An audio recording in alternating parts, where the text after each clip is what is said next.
खपिया पर नालो हिते आयो आहे मुस्तफ़ा अब्बासी साहब। मुस्तफ़ा अब्बासी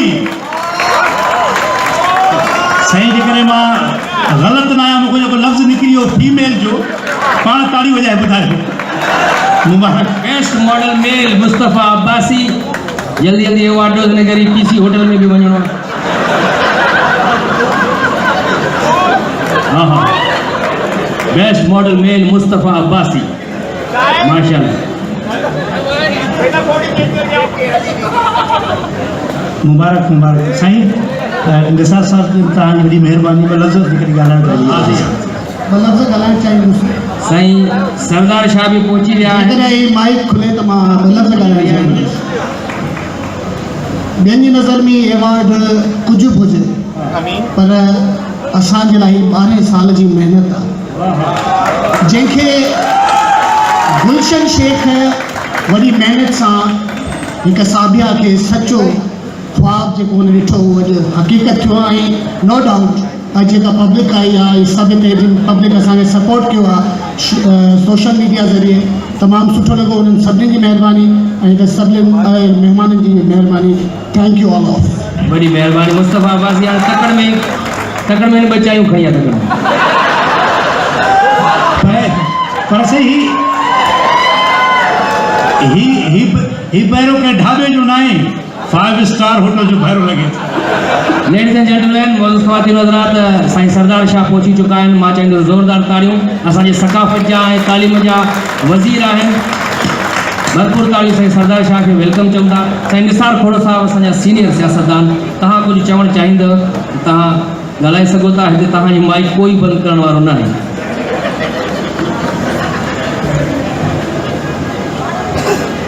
तकरीब जो मेज़बान गुलशन शेख साहब, उनजा सभई साथी, जिते सिंधी चैनल्स 8 चैनल्स जा उनमें सभु पार्टिसिपेट कंदड़ सभई दोस्तों अस्सलाम वालेकुम। सभ खां पहिरियां जंहिं माण्हू इहो कशालो कढियो आहे गुलशन शेख शाबाशी लहण जा मुस्तहिक आहे, जंहिं पंहिंजी सोच खे अॻिते वधाए मञता ॾिनी आहे उन्हनि आर्टिस्ट खे, जिते उहो पंहिंजो नालो कढाइण में मशहूरु थिया आहिनि। अॼु जी दुनिया में का शइ सुकड़ियल न आहे, जिते भी अचे थो वो सॼी दुनिया उन्हनि खां मुतारिफ़ थिए थी। ऐं असांजो नौजवान पंहिंजो पोटेंशियल ॾेखारे सॼी दुनिया में जेकॾहिं मशहूरु थियनि था त पोइ सिंध खे जेतिरा सलाम पेश कयूं उहो थोरा आहिनि। अचो त हिननि सभिनी जे लाइ ताड़ियूं वॼायो। हुननि पंहिंजो मुआशरे खे, मुआशरे जी अकासी कई आहे। ख़यालात, चाहे शाइरी हुजे, चाहे आर्टिस्ट हुजे, चाहे कहाणीकार हुजे, जेके बि आहिनि उहो को न को अहसासु रखी था अॻिते वधाइनि। ऐं इहो बि शुक्र आहे त कंहिं ज़माने में चवंदा हुआसीं साईं PTV ते अधु कलाकु टाइम वधाए ॾियो त सॼा सिंधी प्रोग्राम अचनि। अॼु 8 चैनल्स हलनि था ऐं सॼो ॾींहुं सिंधीअ में था ॻाल्हाइनि। ज़बान जी प्रमोशन थी थिए, कल्चर जी प्रमोशन थी थिए, ऐं असांजा सभई सिंधी ॿार उन में पंहिंजी किरदारु अदा करे उनखे अञा वधीक बहितर करण जी कोशिश में लॻा पिया आहिनि। अॼु मञता ॾिनी आहे गुलशन शेख। बसि आहिनि इहे सभई पुराणे पाकिस्तान जा, जिन महिनतूं करे पंहिंजो पाण खे मञायो आहे। इहे पुराणे पाकिस्तान जा माण्हू यकीनन पंहिंजी उन महिनत सां अॻिते वधिया आहिनि। अलाह कंदो अञा अॻिते वधंदा रहंदा। ऐं गुलशन शेख साहब अहिड़े क़िस्म जो नवाण पैदा कंदो जंहिंसां अञा वधीक असां एको पैदा कयूं, जंहिंमें असां पंहिंजो पाण खे सुञाणूं। जीअरे कंहिंखे मञता ॾियो त बहितर आहे। हिन दुनिया मां पोइ त हर कंहिंखे यादि कयो वेंदो आहे। पर अचो त सभिनी जे लाइ वरी मुबारकूं ॾियूं जिन जिन खटियो आहे अवार्ड। जेके न खटियो अथनि उन्हनि खे वरी अॻिले साल जे लाइ उमेद रखूं त हू पंहिंजी महिनत करे पंहिंजो पाण कदु वधाईंदा ऐं हिन मञता माणींदा। वॾी महिरबानी सर। ख़ुशि जो आवाज़ हुजे वञिजो केॾा महीना साईं हिते वेही रहो, छो जो ॿार बिशनी खणंदा घुमनि। ऐं जेकी शख़्सियत असां जीअं हिन महफ़िल में हाणे पहुती आहे साईं सरदार शाह। साईं मिनिस्टरनि जी दुनिया हुजे या असेंबली जी मेंबरनि जी दुनिया हुजे, उन में हिकिड़ो रिकॉर्ड क़ाइमु कयो आहे त पंहिंजी न्याणी जी दाख़िला गवर्नमेंट स्कूल में कराई आहे ऐं पंहिंजी भाइटियुनि जी बि। ऐं हक़ीक़त इहा आहे जो असां मुजाहिद माण्हू आहियूं ऐं असांजो बि हिकिड़ो उत्साह वधियो आहे त गवर्नमेंट स्कूल में पंहिंजा ॿार पढ़ाए ऐं पंहिंजो पैसो बि बचायूं ऐं हिकिड़ी सुठी तालीम ॿारनि खे ॾियूं। हे जेके बि वॾा माण्हू थिया आहिनि CSF जिन कयूं आहिनि उहे तक़रीबन इहे पीलनि स्कूलनि में पढ़िया आहिनि गवर्नमेंट जे में, ऐं इहे प्राइवेट हाणे आया आहिनि जेके असांखे फुरनल आहे। सभई उहे पढ़िया पर तूं ई न पढ़े हिकिड़ो रुगो मां पंहिंजा ॿार त पढ़ाईंदुमि न भॻवान। पीला स्कूल में पढ़ो आहे बिल्कुलु तव्हां थोरो घणो पढ़िया आहियो। उहे पीला स्कूल पोइ वरी कारा थी विया मुंहिंजा। पोइ मलेशिया एड्रेस अची वई। हिकिड़ी भरपूर ताड़ी साईं सरदार अली शाह जे लाइ। ऐं हाणे असां चाहींदासीं त साईं सरदार अली शाह जी मौजूदगीअ में उन्हनि जो फ़ाइदो वठंदे उन्हनि खे स्टेज ते घुरायूं ऐं कुझु अवॉर्ड्स आहिनि उहे उन्हनि जे हथां ॾियारियूं असां।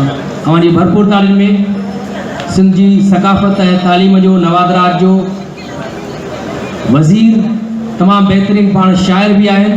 अव्हांजी भरपूर तालीम में साईं सरदार अली शाह। ताड़ियूं घटि थियूं ॿुधण में अचनि।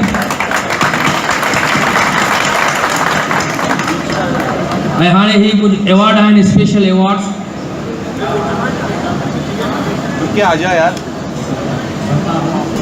साईं सरदार शाह जो यकीन ॼाणो पहिरियों दफ़ो हिननि खे ज़िंदा हालत में ॾिठो आहे। तक़रीबन या TV ते ॾिसंदा आहियो असेंबली में या स्कूलनि ते छापा हणंदा। त हाणे कुझु स्पेशल अवॉर्ड आहिनि। सीनियर अदाकार जो अवॉर्ड आहे जेको उहो असां साईं सरदार शाह जे हथां ॾियारींदासीं। असांजो तमामु बहितरीनु एक्टर जंहिंजे लाइ रहमतुल्लाह मांजूटी साहिबु चयो आहे त हीउ उहो एक्टर आहे जंहिंखे ॾिसी ॿिया माण्हू एक्टिंग सिखनि था।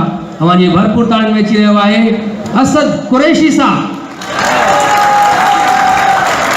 असद कुरैशी फिल्मनि मां शुरूआत कई आहे। बिल्कुलु फिल्मी दुनिया में पंहिंजो कैरियर जो स्टार्ट कयो आहे। ट्रेंड जेको हिननि ॾिनो बिल्कुलु। ऐं पोइ वरी जेकी असांजी TV में जॾहिं हिन जो नओं ट्रेंड जेको आयो फिल्मनि जे हवाले सां जेको बि एक्टिंग कंदो आहे ड्रामे में उहा असद कुरैशी जी नकल ई असांखे लॻंदी आहे तक़रीबन। बिल्कुलु त हीअ ट्रेंड मेकर आहे। उहे जेके अदाकार आहिनि जेके फॉलो कनि था असद कुरैशी साहिब खे उन्हनि सां जॾहिं मिलो न उहे ॻाल्हाईंदा नॉर्मली पंहिंजी चलो हिते तव्हांखे थोरी नसीहत कंदो वञा। अॻो बेख़ुदी में तव्हां हिकिड़ो लफ़्ज़ निकिरी वियो खदड़नि वारो।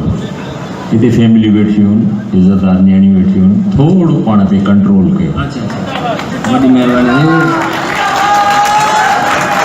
साईं खदड़ा बि असां वांगुरु इंसान आहिनि, उन्हनि जो बि शनाख़ती कार्ड ठहे थो ऐं नौकरियूं बि कनि था। हाणे अली गुल वधीक चए थो अली गुल खे वधीक ख़बर रहियो तूं आहे हुननि सां गॾु। वरी हा बिल्कुलु।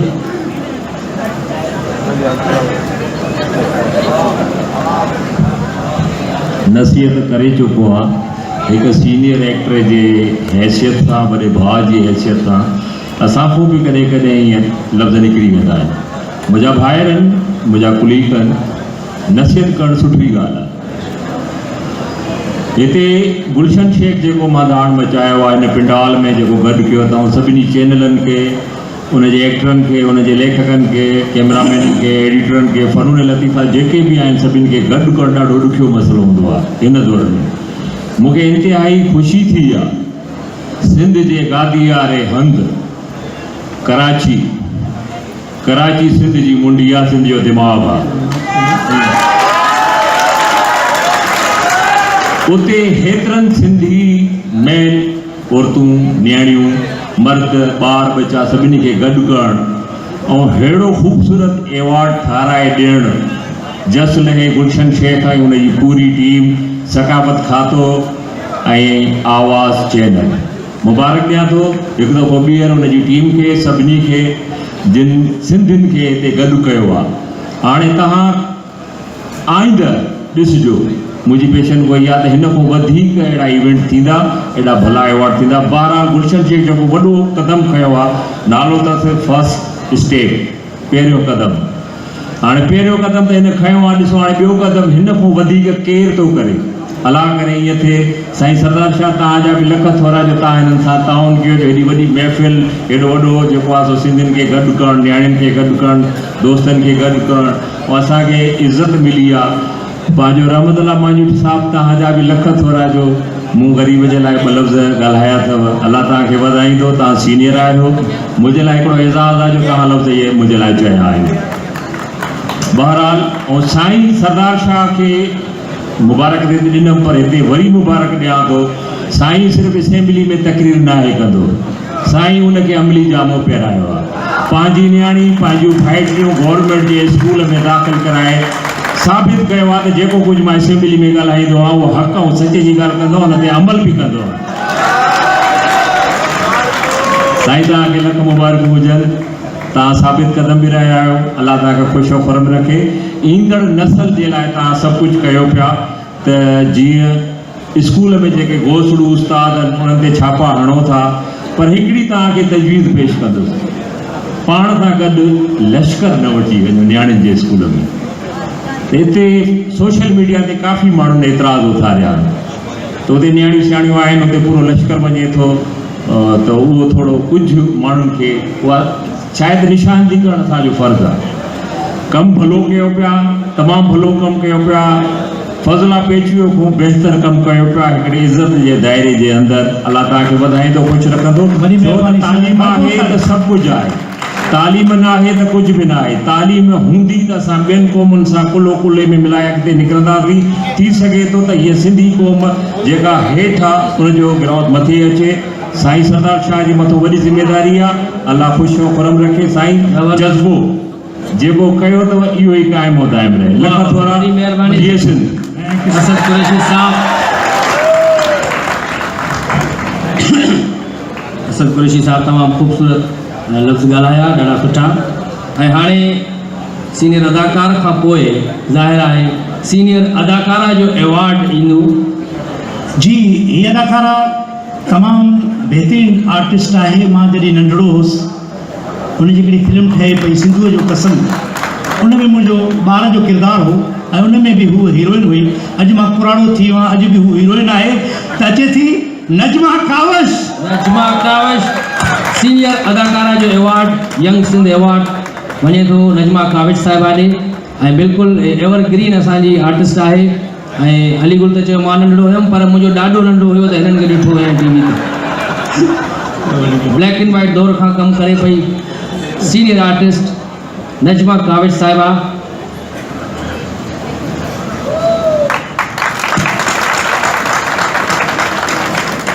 अदाकारा सां गॾु तमामु सुठी सिंगर बि आहे अलीगुल। हिननि जा 3-4 एल्बम बि आया आहिनि बिल्कुलु माशाल्लाह ज़बरदस्त एल्बम आया आहे। जॾहिं हिन पहिरियों एल्बम रिलीज़ कयो ओड़ी महिल 2010 वारी बोर्ड आई, सॼियूं सीटियूं उन में लुड़ी वियूं। ॿी कढियई त 11 वारी बोर्ड आई बरसाति जी, मतिलबु इहे हादसा थिया पिया त केस्टूं भलियूं आहियूं। ऐं हाणे बेस्ट क़ौमी सिंगर, बहितरीन क़ौमी सिंगर जो एवॉर्ड आहे। इहो एवॉर्ड साईं सरदार शाह पाण अनाउंस कंदो, त असां चाहींदासीं त बेस्ट क़ौमी सिंगर जो एवॉर्ड साईं सरदार शाह साईं थोरो अनाउंस कयो पंहिंजे प्यारे आवाज़ में।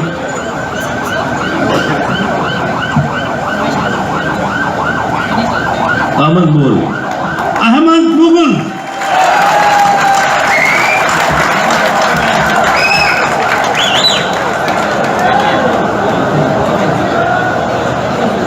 साईं अहमद मुगल साहब।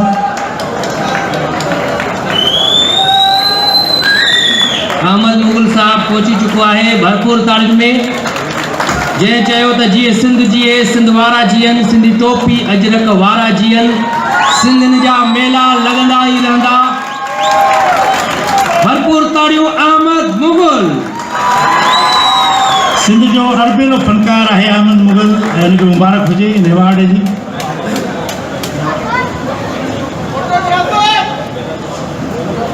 क्या बच्चे कम कर अरे आ जाना है 5 मिनट। ऐं हाणे स्पेशल एवॉर्ड आहे, स्पेशल एवॉर्ड आहे प्रोग्राम मैनेजर जो। ऐं उन एवॉर्ड वठण लाइ ईंदो अवांजी भरपूर ताड़ियुनि में इमरान चांडियो। इमरान चांडियो सिंध टीवी जो प्रोग्राम मैनेजर इमरान चांडियो साहब स्पेशल अवार्ड प्रोग्राम मैनेजर। ऐं इमरान चांडी जी इहा ख़ूबी आहे जो ही पाण जॾहिं आर्टिस्ट बि रहियो आहे, डायरेक्टर बि रहियो आहे, तॾहिं में उहे सभु ख़ूबियूं आहिनि जंहिंमें ही फ़नकारनि आर्टिस्टनि जो ख़्यालु रखंदो आहे। ऐं जेको अॼु हिनखे अवार्ड मिलियो आहे मुंहिंजे ख़्याल में सही मिलियो आहे, हिनजे कम ते मुबारक। ऐं हाणे अवार्ड आहे स्पेशल अवार्ड आहे फील्ड रिपोर्टिंग जो फीमेल जो अवार्ड आहे ऐं उहो अवार्ड यंग सिंध अवार्ड वञे थो सोनी पारस साहिबा खे। सोनी पारस साहिबा, Soni Paras special award field reporting female. Soni Paras साहिबा आयल आहे हिते।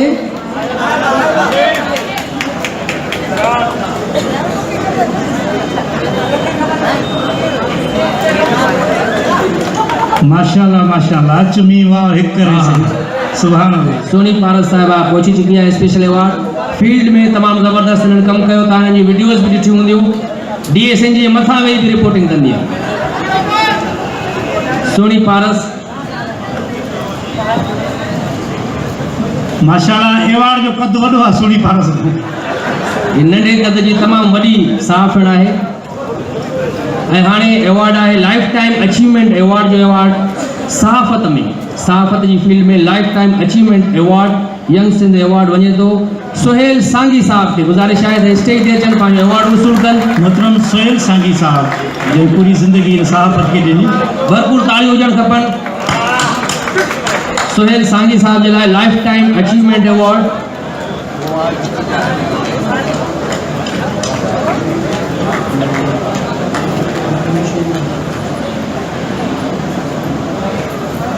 भरपूर तालियूं हुजणु खपनि दोस्तों।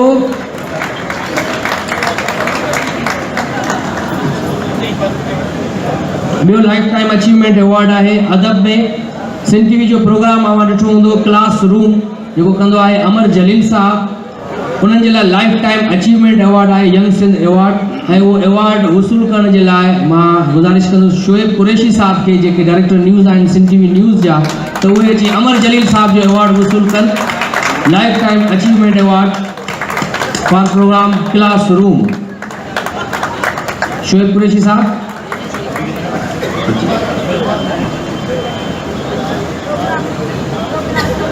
ऐं हाणे लाइफ टाइम अचीवमेंट अवार्ड आहे शोबिज़ में तमामु असांजा senior artist.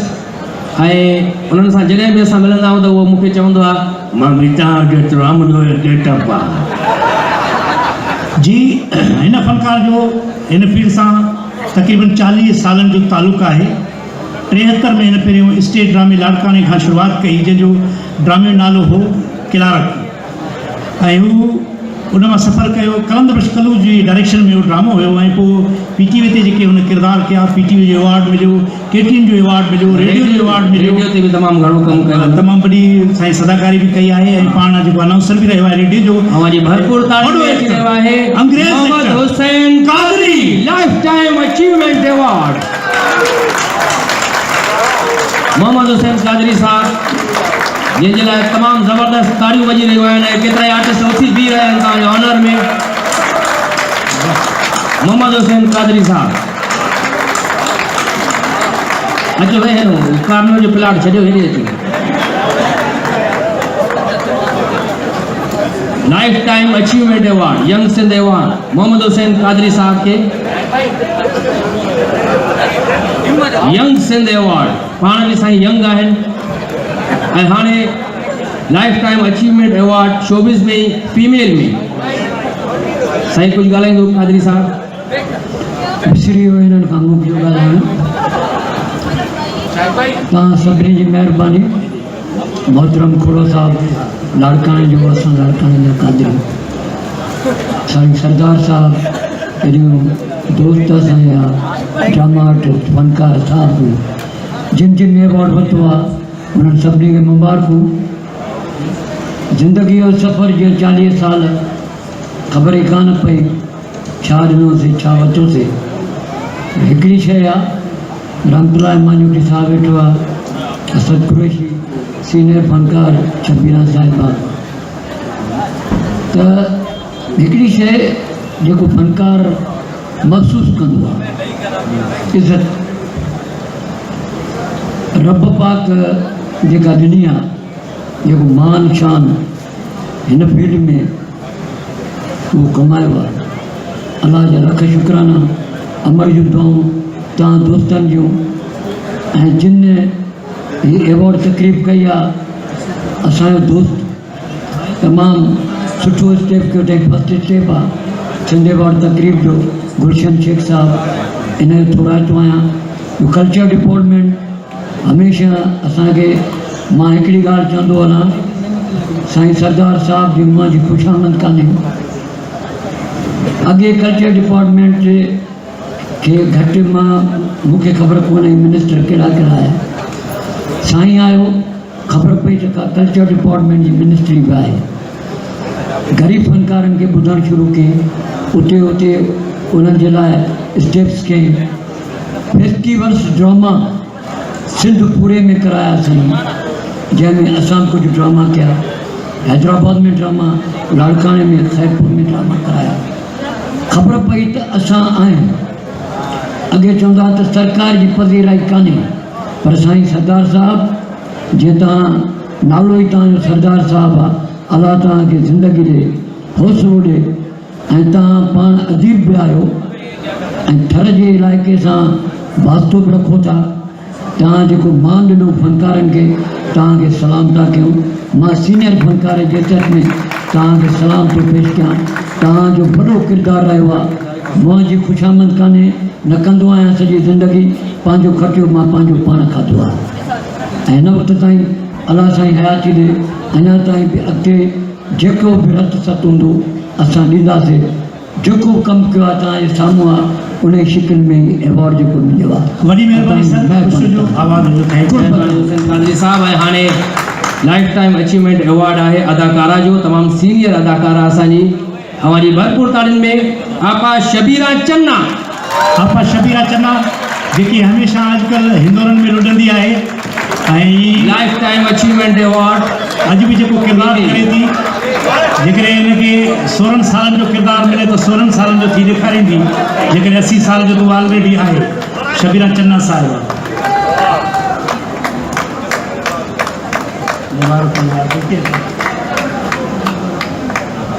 Young Sindh award जो लाइफ टाइम अचीवमेंट एवॉर्ड आपा शबीरा चन्ना जे लाइ।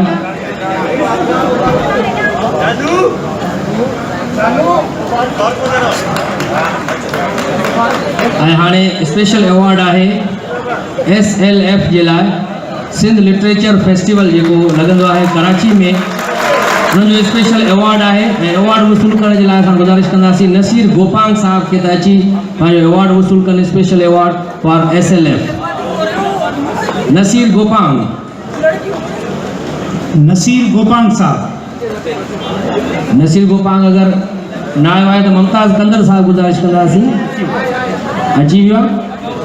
हा हा अची वियो आहे। नसीर गोपांग सिंध लिटरेचर फेस्टिवल जेको कराईंदो आहे, 2 लिटरेचर फेस्टिवल हिननि कराया आहिनि कराची में, ऐं हाणे 3 जी बि तयारी में आहिनि। तमामु ज़बरदस्त नसीर गोपांग जे लाइ स्पेशल एवॉर्ड।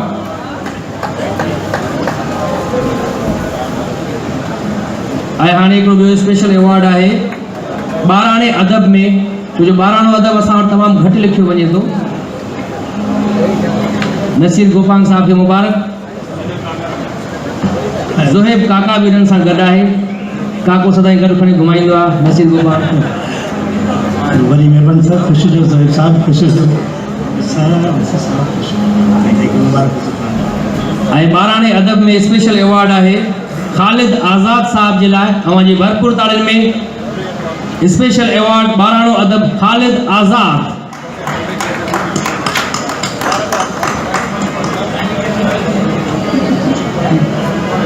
ख़ालिद आज़ाद साहब जिते बि आहे स्टेज ते तव्हांखे कुझु न चयो वेंदो।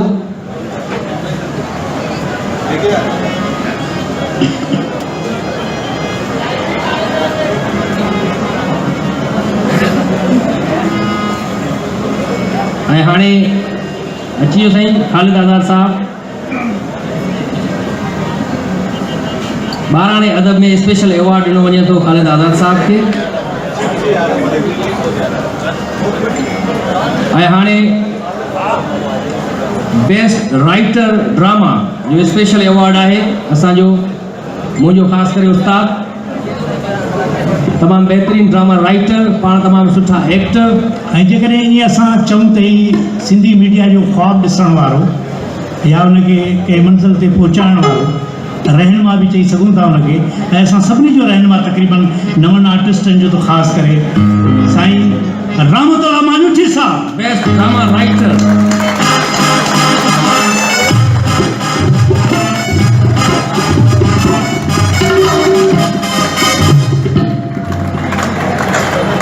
बेस्ट ड्रामा राइटर असांजो रमतोला मानुठी साहब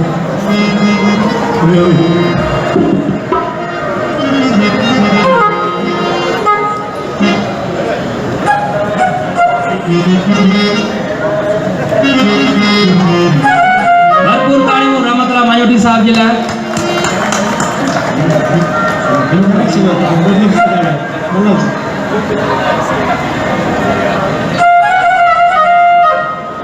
अदा महिरबानी सभिनी दोस्तनि ही मूंखे अवॉर्ड तॾहिं मिलियो आहे जॾहिं कुझु न पियो करियां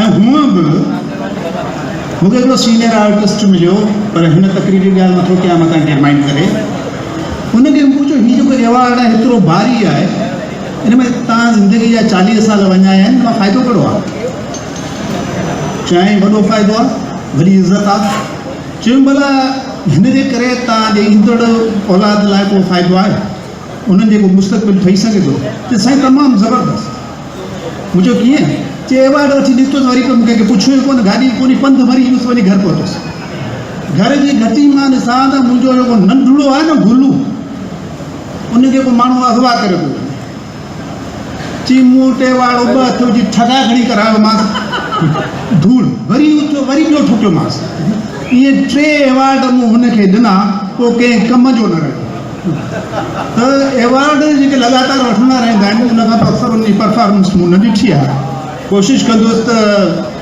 हाणे जंहिंखे त मूंखे न करण ते अवॉर्ड मिलियो आहे इन करे कोशिशि कंदुसि हाणे कुझु कयां मौक़ो मिले त सरदार शाह साईं खोड़ो साहब साईं हुसैन कादरी साहब सॼी रचना साहब आहे तव्हां सभिनी महिरबानी रामतोला मानुठी साहब जंहिंजी ॿोली हिकिड़ी अलॻि आहे ऐं हाणे बेस्ट सॉन्ग डायरेक्टर जो अवॉर्ड है बेस्ट सॉन्ग डायरेक्टर जो अवॉर्ड स्पेशल अवॉर्ड वञे थो ताहिर आराई साहब ॾे ताहिर आराई साहब जंहिं वीडियो सॉन्ग ठाहे वीडियो सॉन्ग जी दुनिया में वीडियो ठाहिया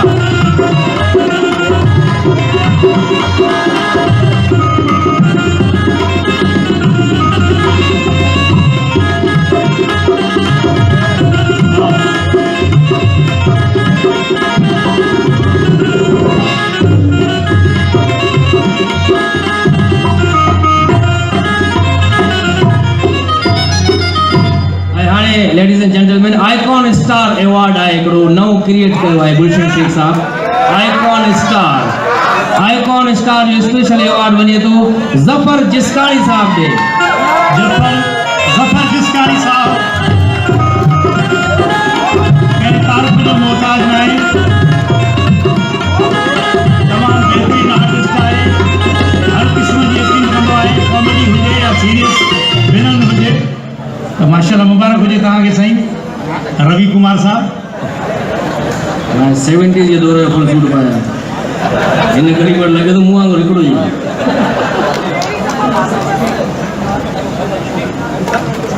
जी वरी महिरबानी ज़फर साहब साईं तव्हां बि ॻाल्हाइण जहिड़ा रहिया आहियो छा अञा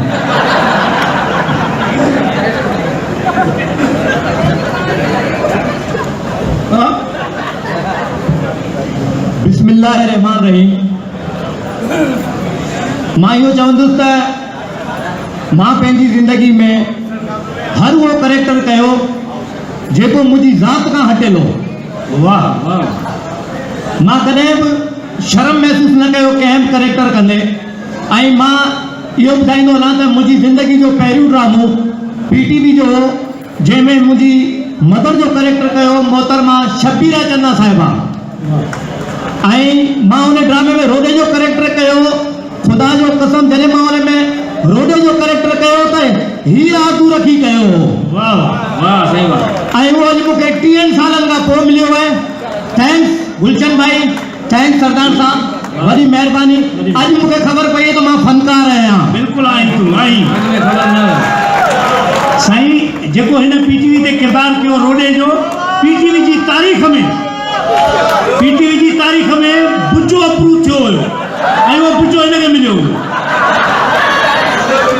मां हिन पीउ खे बि सुञाणा मुश्ताक जिसकानी साहब जा फर्ज़ंद आहिनि ऐं हाणे best host morning show female जेका हाणे कैटेगरी हली नॉमिनेशन हलियूं ऐं हाणे साईं सरदार शाह उनजो नालो अनाउंस कंदो बाक़ाइदे best host morning show Shazia Karim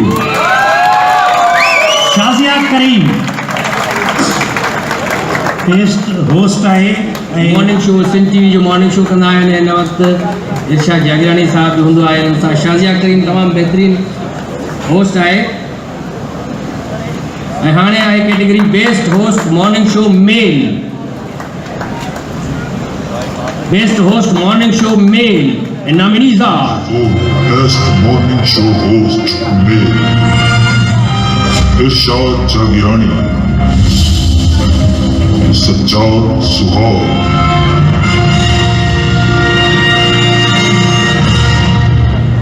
and award goes to Sardar Shah sir मतलब नालो अनाउंस कर सजाद सुहाग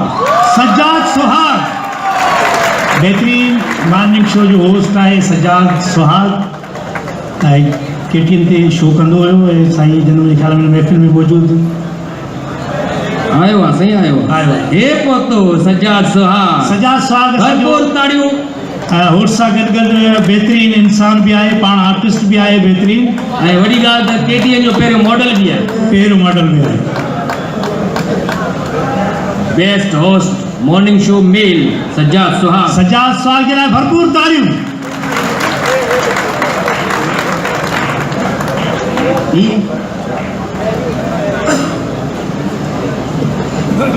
सजाद साईं कुझु ॻाल्हाए सघो पिया तव्हां 2 minute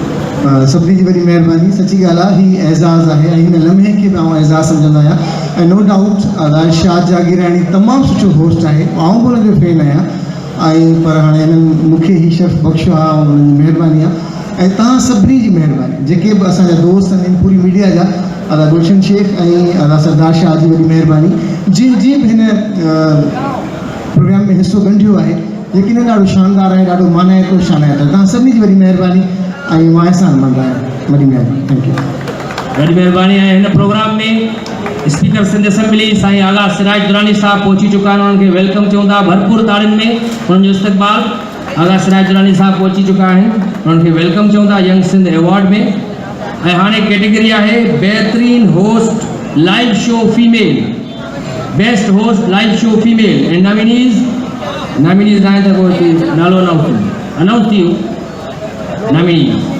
nominees are best host Nation for Best Host Live Show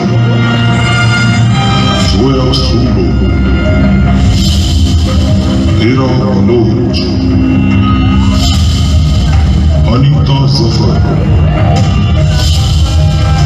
Shama Kirio Kiran Agari Ruby Ali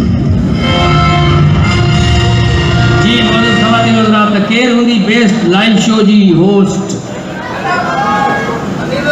साईं नालो अनाउंस कंदो बेस्ट होस्ट फीमेल किरण लगारी भरपूर तारीफ़ किरण जे लाइ ऐं बहितरीनु होस्टिंग कंदी आहे ऐं माशाल्लाह जो हीउ जेको असांजी जेकी एवॉर्ड जी तक़सीम ख़ासि करे थी आहे या जंहिं चूंडियो आहे उहे ख़ासि करे फेसबुक जा दोस्त आहिनि सोशल मीडिया जा Kiran Lagari best host live shows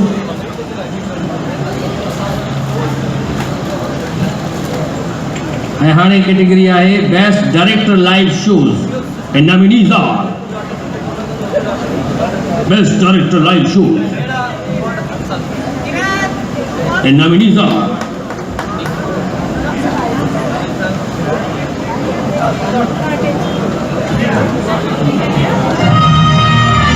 Nominations nomination for Best Director Live Show. Amir Birohi, Amin Iqbal Manjoti, Sayyid Khalid Shah.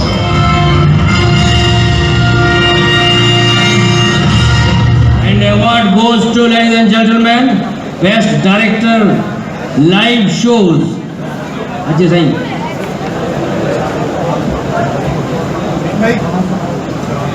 अमीन मांजोटी अमीन इकबाल मांजोटी। अमीन मांजोटी लाइ भरपूर तारियूं, तमामु वॾी महिनत कंदो आहे। जी हिन वक़्तु आवाज़ टीवी सां सलाड़ियल आहे। अमीन इकबाल मांजोटी साहब, बेस्ट डायरेक्टर लाइव शोज़।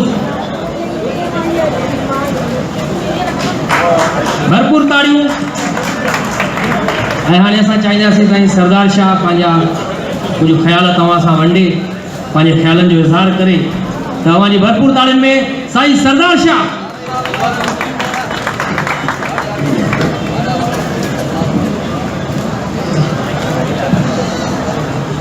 मुबारकबाद ॾियां थो सभ खां पहिरीं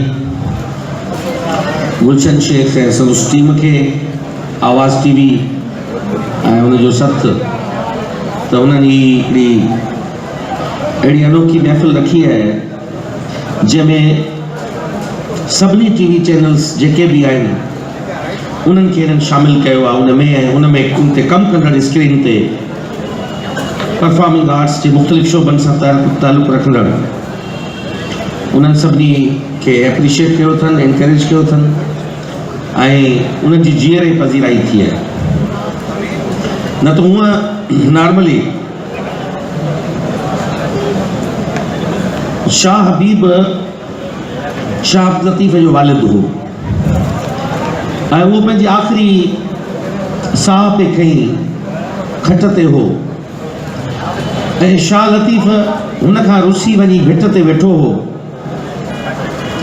ऐं शाह हबीब कासिद जे हथां पंहिंजे पुट खे न्यापो ॾियारे मोकिलियईं। उनमें सिट जेका लिखियईं उहा लाजवाब हुई त कंहिंजे नीअ निंदा जो मूं वाझाईंदे नवर हो, जेकी मोए कंदा सो जानिब करियो जीअरे।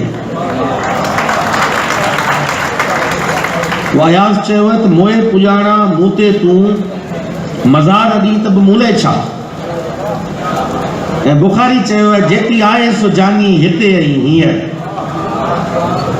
मूं मुक़ामनि मसाणनि में ॻोल्हे ॾिठो, धूड़ ई धूड़ हुई कोई सुहिणो न हो, हुस्न जी हुक्मरानी हिते ऐं हीअं।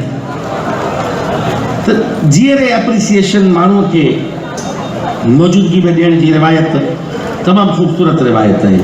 न त उमूमन असीं इंतज़ारु कंदा आहियूं त जेके असांजी सोसाइटीअ में जेके मुख़्तलिफ़ शोबनि जा जेके आइकॉन माण्हू आहिनि, वॾा माण्हू आहिनि, इंतज़ारु कंदा आहियूं फ़क़ति उनजे मरण जो। होॾां उनजे मरण जी ख़बर आई न आहे त ॿिए ॾींहुं रेफरेंस शुरू थी विया, तज़ियती रेफरेंस शुरू थी विया। पर जॾहिं उहो जीअरो आहे त हुनखे कोठ ॾेई हुनखे मान ॾिजे। इन पितल जी मूर्तीअ सां थिए कुझु कोन थो, रहमतुल्लाह मांजोटी जी ॻाल्हि त कुझु कोन थो थिए, पर हिकिड़ी एप्रिसिएशन आहे, हिकिड़ो रिवार्ड आहे, उहा सोसाइटी ॾिए थी। शाह लतीफ़ खे जीअरो 300 साल कंहिं रखियो, वक़्त जा हुक्मरान ठहंदा कोन हुआ, पाण हिकिड़ी तमामु लोअर मिडिल क्लास फैमिलीअ जो माण्हू हो। इहे सोसाइटी हुई, माण्हू हुआ, जर जंग हुआ, जर जंग जा उहे झांगी माण्हू हुआ, सांगी माण्हू हुआ ऐं लतीफ़ साईंअ खे उन्हनि जीअरो रखियो। वज़ीम जतो गंगा जतन हुई, शायदि उनजो नालो बि केरु यादि न रखे, पर सोसाइटी एक्नॉलेज क़ादरी साहब करे थी। ही बेक़दरो समाज कोन्हे सिंधी समाज, जेको माण्हू पोरियो करे थो, प्यार जो पोरियो करे थो। ओशो रजनेश खां कंहिं पुछो त पोरियो त सभु कनि था, पर कंहिं जो पोरियो साहब थो पए ऐं उहो मक़बूल थो पवे, सभिनी जो नथो पवे थिए। त हुन चई त पोरियो उहो ई मक़बूल थींदो जंहिंमें प्यार जो पघर शामिलु हूंदो। जंहिंमें प्यार शामिलु थींदो तॾहिं उहो पोरियो मक़बूल थींदो। दुको नेठि दाख़िल कयो मूं बि दिलि जो, लखे मण मोहबत ॿियनि जी ॻुनी वई। इहो हसन दर्स कयो हो। तव्हां हिन रिवायत खे जेका हिननि गुलशन शेख वारगीअ ते विधी आहे, दी एप्रिसिएशन जी, आऊं चाहियां थो त इहा ईअं ई पंहिंजी मुस्तक़िल मिज़ाजीअ सां जारी रहे। असां वटि शयूं डिसकंटिन्यू थी थियूं वञनि, शयुनि जी कंटिन्यूटी कोन्हे, कंसिस्टेंसी कोन्हे। जेसिताईं मुस्तक़िल मिज़ाजी न ईंदी तेसिताईं इहो एप्रिसिएशन जो अमल मुस्तक़िल न थी सघंदो।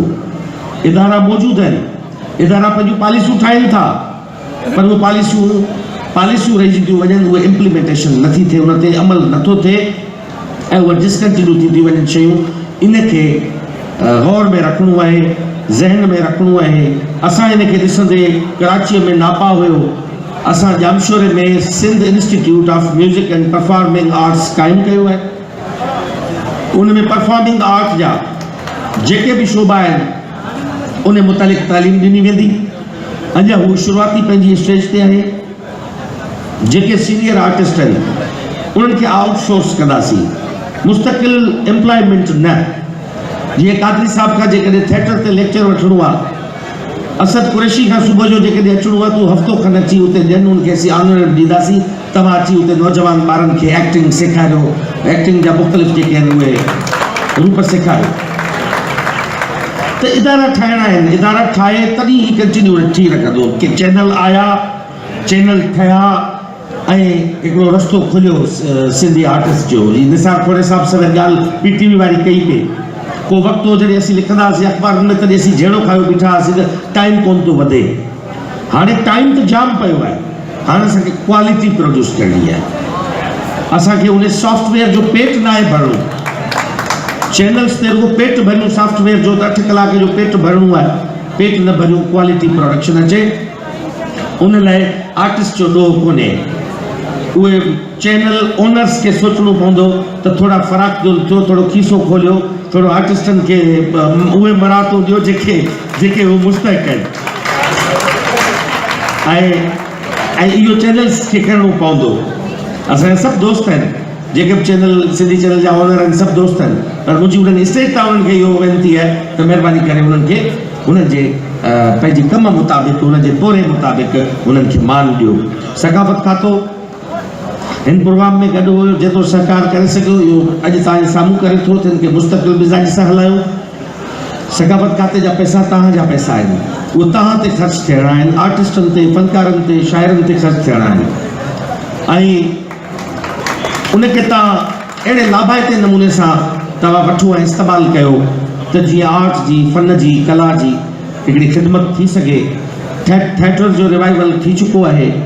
इहा मुंहिंजी ख़्वाहिश आहे त जेकॾहिं को अहिड़ो माण्हू इन्वेस्टर हाणे अचे ऐं उन में गवर्नमेंट पंहिंजो हिकिड़ो हिसो पब्लिक प्राइवेट पार्टनरशिप तहत असां इहो करे सघूं था। जेकॾहिं को इन्वेस्टर या को डोनर अचे त उहो सीड़प करे ऐं सिंधी फिल्म जो रिवाइवल कयूं, सिल्वर स्क्रीन ते सिंधी फिल्म अचे। हिन लाइ यकीनन रुगो गवर्नमेंट कंदी त पिटिजी वेंदी हली, 100 ऐप निकिरंदा सुबुह जो फेसबुक गारियुनि सां भरियो पियो हूंदो त बाबा इन प्रोजेक्ट में सरदार शाह जा घणा पैसा आहिनि, इन करे सिंधी फिल्म ठहे ई न।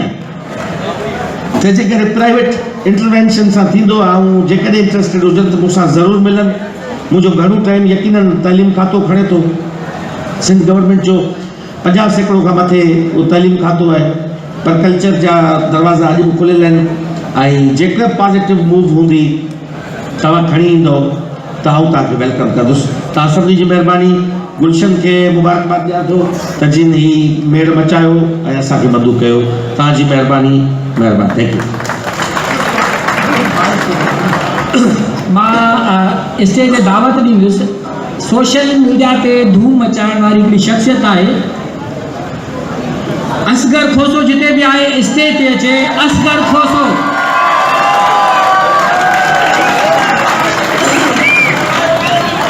असगर खोसे लाइ स्पेशल अवॉर्ड आहे कॉमेडियन सोशल मीडिया।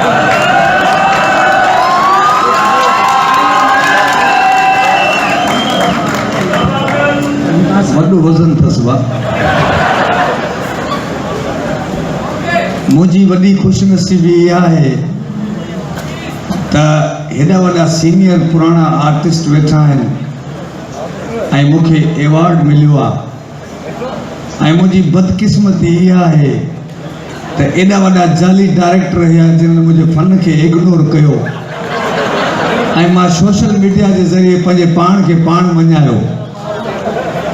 हाणे उहो डायरेक्टर हिते हूंदो सही पर कारवा ॾिसण में कोन थो अचे, छो जो जॾहिं मां हुनखे चयो त मां अदाकार आहियां, मूंखां फनकारी जो कमु वठ, हो मूंखां छोला वठी, भाॼी वठी आहे, बिरयानी वठी आहे, कोरमो वठी आहे, मुंहिंजे पुट खे टुको हणाया, मुंहिंजा ॿार स्कूल में वठी आहे, मूंखे 3 साल गुज़री आहे। मां चयो खोसा पंहिंजी महिनत कर, कुझु कोन थींदी। इन जे करे मां सोशल मीडिया वसाई, अॼु पूरी दुनिया घुमियो वेठो आहियां ऐं मुंहिंजे लाइ इहो एज़ाज़ आहे त सभु पढ़ियल लिखियल ऐं सभु मौजूस माण्हू ऐं सभु अदाकार, फनकार, डायरेक्टर सभु वेठा आहिनि ऐं मां ही एवॉर्ड साईं मूंखे मज़ूर करे ॾियो, सफ़ा करो आहे। मां तो प्लास्टिक जो हाल छा, असां वटि हैदराबाद में जाली डायरेक्टरनि रोज़ हिक ॿिए खे एवॉर्ड ॾींदा आहिनि, ॼण ट्रेन कल्टी थी आहे साईं। छो जो अच्छा एवॉर्ड केरु थो ॾिए, 3 साल वारो आर्टिस्ट 53 साल पुराणे जे आर्टिस्ट खे एवॉर्ड थो ॾिए, हे इंसाफ़ आहे साईं। हींअर बि तव्हां पंजाब में वेंदो त पंजाब जो जेको मज़ाया आर्टिस्ट आहे उहो बुख ते न आहे, जा त कंहिं चैनल ते रोज़ी पियो करे, जा त स्टेज शो ड्रामा पियो करे जंहिंजा हुनजी 50,000 रुपया आमदनी रोज़ थिए थी। हिते इहा हालत थी वई आहे जो हैदराबाद में स्टेज शो ड्रामा करण जे लाइ डायरेक्टर माण्हुनि जे घर में सीपारो खणी था वञनि, माण्हू अचण लाइ तयारु न आहिनि। सिर्फ़ु छा आहे, तव्हां पंहिंजे कम सां सचा न आहियो। मां हिकिड़ो अणपढ़ियल माण्हू आहियां, मां डायरेक्टर बि पाण आहियां, स्क्रिप्ट बि पाण लिखंदो आहियां, वीडियो शूट बि पाण कंदो आहियां, एडिट बि पाण कंदो आहियां, अपलोड बि पाण कंदो आहियां। हिननि कंहिं बि डायरेक्टरनि मां अॼु ताईं मूंखे कंहिं डायरेक्टर उथी बि ॿुधाए त मां तोखे असां कमु ॾिनो ऐं तो छो न कयो। मूंखे वॾो अफ़सोस आहे त हैदराबाद ऐं कराची चैनलनि ते हिकिड़ा मख़सूस टोला वेठा आहिनि, जिन्हनि टोलनि जे करे सिंध जो जेको वॾो फन आहे उहो मायूस थी वापसि पंहिंजे घर मोटी थो वञे। सिंध जा हाले केतिरा माण्हू आया हिते पंहिंजूं वॾियूं उमेदूं खणी, पर हिते मख़सूस टोले जा जेके माण्हू चैनल ते वेठा आहिनि, अदा तूं कम जो न आई, अब कम जो न आयो, हुनखे वापसी जो किरायो त ॾियो, वापसी जो किरायो बि न आयो, वीचारो फन जी ख़ुशी में चए थो वापसी में खंगलेस जूं गोरियूं खपाईंदो वेंदो आहे। इन जे करे ख़ुदा जे वास्ते हाणे त सोशल मीडिया जो दौरु आहे, इहो दौरु ॿिए हंधि किथे 10 साल पहिरियां अची वियो ऐं अलाह तव्हांखे सलामत रखंदो। मां तव्हांजो बानो आहियां, केर बि माज़रत सां नाराज़ न थिए, जेका दिलि जी बाहि हूंदी आहे उहा माण्हू ज़रूरु छॾींदो आहे। ऐं मां हिकिड़ो अणपढ़ियल थी करे तालीम जा मैसेज ॾींदो आहियां सोशल मीडिया ते, ऐं मूंखे वॾी ख़ुशी आहे सरदार शाह असांजे कल्चर जो मिनिस्टर थियो, न त सरदार शाह साहिबु हिते फनकारनि जा गुर्दा फेल थी वेंदा, रेडियो जे सेल वांगुरु खयों वठंदा, केरु हुननि जी मालिकी कोन कंदो। हाणे अलाह तव्हांखे हयाती ॾे, जीअं तव्हां आया हो फनकारनि हिक ॿिए खे इंश्योरेंस कराइणु शुरू कयो आहे, न त सिंधी जा फनकार वीचारा ईअं मरी झुरी विया। इन जे करे अलाह पाक तव्हांखे ख़ुशि रखंदो, जिथे हूंदो ख़ुशि हूंदो। हिकिड़ी ताड़ी अधे गुलशन जे लाइ अहिड़ी वॼायो ऐं इहा सर्च लॻल आहे, गामू वेठो आहे, गामू आहे, अलाह ख़ुशि कंदी बाबा। तूं जिथे किथे महिमान भलो आहे, कंहिंजो साबुण ऐं सर्फ ज़ाया ई न कंदो आहे। हे गामू उहो आहे जेको जंहिं घर में बि आहे उहो घर वारा वॾा ख़ुशि नसीब आहिनि। हे 3 कलाक छित ते वेहंदो आहे, 4 पंखा हलाईंदो आहे, सोलर सिस्टम लॻल आहे हिन में। अलाह खे ख़ुशि करे, मौला हिनखे ख़ुशि करे। पर अॼु मूंखे लॻे थो धोबिन वॾी रोज़ी कई आहे, सभु फुल सूट में आया आहिनि, सभिनी खे मौला ख़ुशि कंदो। ऐं असद कुरैशी साहब असांजो सीनियर आर्टिस्ट आहे, पर अलाह हयाती ॾेसि जेॾी महिल बि ड्रामे में ॾिसंदे तुंहिंजी बि कारी आहे साईं, मुंहिंजी जाइ जे मूंखे रंगी कारी आहे। अलाह साईं खे हयाती ॾे, जेको ॻोठाणो कुहाड़ी खणी ईंदो, यार वाह जो कुहाड़ी ते रुमाल में वेड़े ॾे, कुआरिया बम्बई बेकरी जो केक का सही अल्लाह ताला खुश करे। सिराज दुरानी साहब वेठो आहे, ॿिया बि आयो। टाइम घणो नथो वे, चाचा तू वे तो ते वज़न घणो आहे वे। अल्लाह ताला सलामत रखंदो, वॾियूं महिरबानियूं। ईअं मुल्क ना रहो, ख़ुशि हुजो, पर कसम दो ख़ुदा जो जेको फन हुजे उनजो क़दुरु कयो न त तव्हां दरपदर थी वेंदो।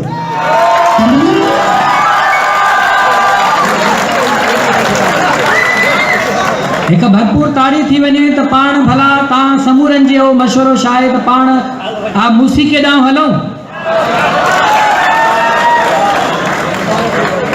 जे एक भेरो भी ताड़ी थी वने, लगे तो थकिजी पिया आहियो।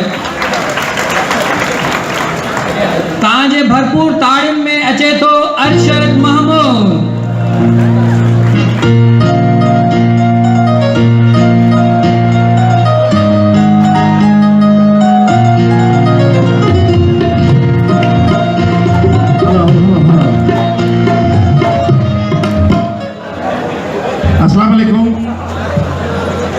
सभिनि खां पहिरीं त मां गुलशन शेख साहब खे मुबारकबाद पेश कंदुमि त एॾो ख़ूबसूरत यूथ सिंध एवॉर्ड इन्हनि खयो आहे ऐं हिन एवॉर्ड जे करे इंशाल्लाह असांजे सिंध में नवां नवां आर्टिस्ट ईंदा। छो त एवॉर्ड जे चकर में हर आर्टिस्ट इहो चाहींदो आहे त मां सुठो कमु कयां, ऐं जेको सुठो कमु कंदो ऐं बिल्कुलु हीअं हूंदो जीअं मुंहिंजो गुलशन शेख आहे। ऐं मां तव्हांखे हिकिड़ी ॻाल्हि ॿुधाइण थो चाहियां तो मां यूथ एवॉर्ड 1974 में फर्स्ट टाइम मूंखे यूथ एवॉर्ड ख़बर कहिड़ो मिलियो, ऐं हू एवॉर्ड हिते जेतिरा बि यूथ वेठो आहे उन यूथ खे कंहिंखे बि उहो एवॉर्ड न मिलियो आहे। मां 101% चवां थो, गुलशन शेख साहब अॼु लिखी छॾियो 74 में शिकारपुर में अल्हम्दुलिल्लाह फर्स्ट टाइम मां कायदे अवाम जुल्फ़ार अली भुट्टो साहब जो ईअं हथु पकड़े ईअं चुमी ॾिनी त हू एवॉर्ड यूथ जो हुयो, मां नंढो हुयुमि। हिन खां वॾो मूंखे एवॉर्ड मां सम्झां थो त हिन खां वॾो एवॉर्ड मुंहिंजे लाइ आहे ई कोन। Thank U very much, thank U. ठीकु आहे, शुक्रिया।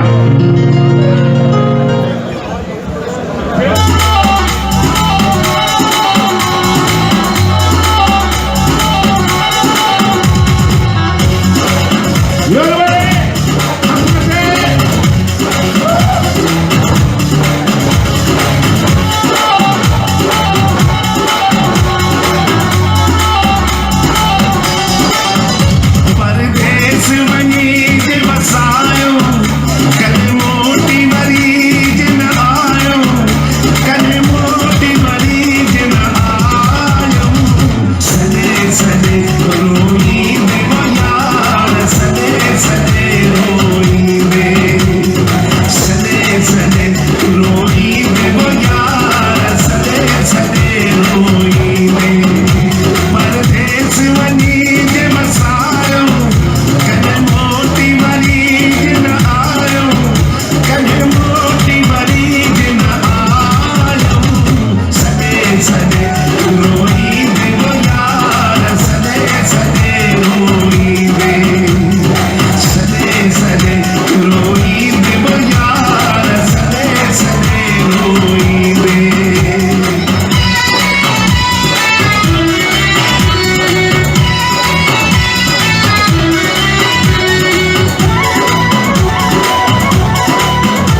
बस